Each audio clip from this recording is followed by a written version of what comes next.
18-19 वयोगटातला जो नवमतदार आहे, जो पहिल्यांदा मतदान करेल, त्यांची संख्या दुपटीपेक्षा जास्तने वाढली आहे। आता ती एकूण मतदान संख्येच्या 1.21% म्हणजे 32,360 एवढी झालेली आहे। अंतिम मतदाता सूची में नए मतदाताओं का प्रतिशत बढ़ गया है। महाराष्ट्र में इस साल लोकसभा और विधानसभा 2 महत्वपूर्ण चुनाव होंगे। मतदाता सूची को अपडेट करने के लिए एक विशेष सर्वेक्षण अभियान चलाया गया। जिलाधिकारी तथा जिला निर्वाचन अधिकारी अभिजीत राउत ने प्रेस वार्ता में बताया है कि इस विशेष संक्षिप्त पुनरीक्षण कार्यक्रम में चलाए गए अभियान के कारण अंतिम मतदाता सूची में नए मतदाताओं का प्रतिशत काफी बढ़ गया है। अंतिम मतदाता सूची 23 जनवरी को मुख्य निर्वाचन अधिकारी और कलेक्टर कार्यालय की वेबसाइट और मतदाता पंजीकरण कार्यालय पर जारी की गई है। नांदेड़ कलेक्टर अभिजीत राउत ने आगे बोलते हुए कहा है कि मतदाताओं ने मतदाता सेवा पोर्टल वेबसाइट पर जाकर सूची में अपना नाम जांचना चाहिए और सभी विवरण सही है या नहीं ये भी देखना चाहिए। उन्होंने आगे कहा है कि मतदाता मतदान केंद्र की भी जांच कर ले ताकि ऐन मतदान दिन के अवसर पर उन्हें कोई असुविधा न हो।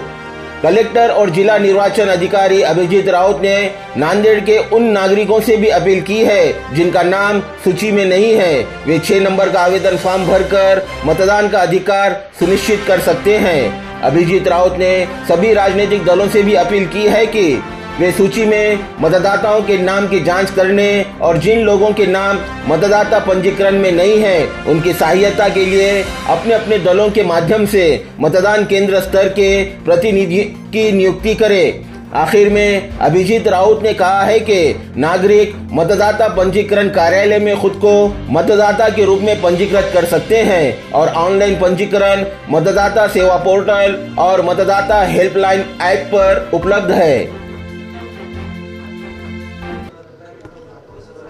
केंद्रीय निवडणूक आयोगाच्या निर्देशान्वये आज दिनांक 23 जानेवारी 2024 या दिवशी आपण आपली जी निवडणुकीसाठी आधारभूत म्हणून वापरली जाणारी अंतिम मतदार यादी आहे ती प्रकाशित करतो आहे। याच्या प्रारूपाचं प्रकाशन आपण दिनांक 27 ऑक्टोबर 2023 रोजी केलं होतं।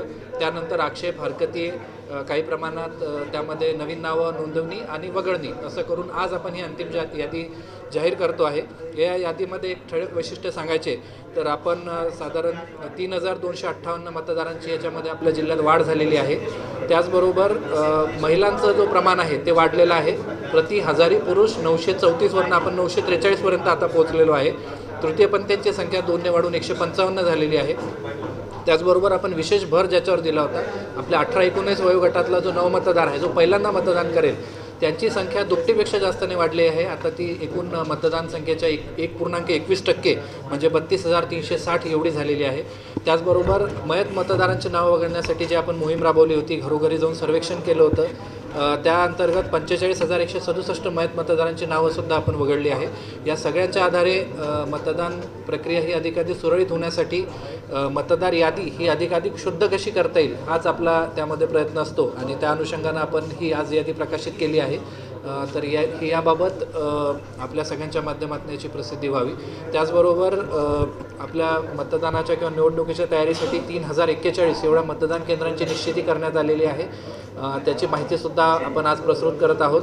त्याचबरोबर त्यासाठीची आवश्यक असणारे स्टाफची सगळी माहिती संकलित करणे, त्यासाठीचे 296 सेक्टर ऑफिसर अर्थात झोनल ऑफिसर किंवा क्षेत्रीय अधिकारी यांची नेमणूक, 296 पोलीस क्षेत्रीय अधिकारी यांची नेमणूक, त्यांचे सुपरवायझर्स, अशी सगळी आपली निवडणुकीची जी यंत्रणा आहे त्याचेसुद्धा आपण आदेश काढलेले आहेत।